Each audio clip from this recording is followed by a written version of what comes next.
In this video, I'm going to be going over the art of war and how it applies to the cyber warfare. The art of war is an old military strategy book. Um, Many say was written by Sun Tzu, but a lot of people say that it was written by many people. All right, so one of the rules of the art of war is the supreme art of war is to subdue the adversary without fighting.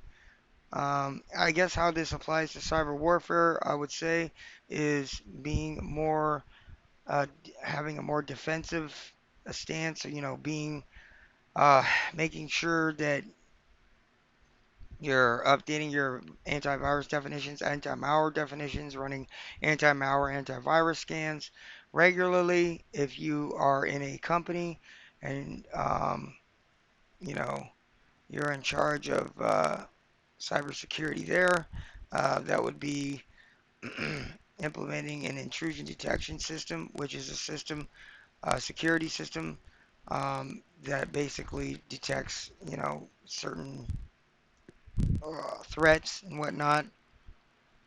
Intrusion prevention system is basically the same thing, except that it's more active in preventing certain threats. Keep your plans, strategy, tactics, and decisions as dark as night. How that applies to cyber warfare. In cyber warfare, it's actually easier to keep everything as dark as night, not just the plans dark as night, but the actual attack as dark as night. You can affect a computer system, and the user might not even know it, and then you know um, create a backdoor, which therefore there can be other attacks to be made, and a lot of times the user doesn't know it. Um, So, in any event, moving on, only enter battles you know you can win, avoid battles you cannot win. This, I mean, it's hard to be 100% sure whether you're going to win a battle or not, a lot of times anyway. Um, I want to say that if you're looking at a prolonged battle, um, or the long picture, so to speak. If you're a hacker in the United States, hacking into the FBI of the United States government entity, or stealing a bunch of credit cards worth $1 million in the United States, then there's more chances that you're going to get caught.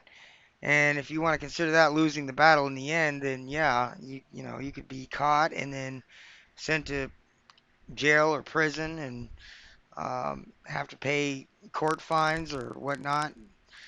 But if you're a Chinese hacker or a hacker outside the United States and you hack into the United States, that might be a different story. You might be able to get away with it.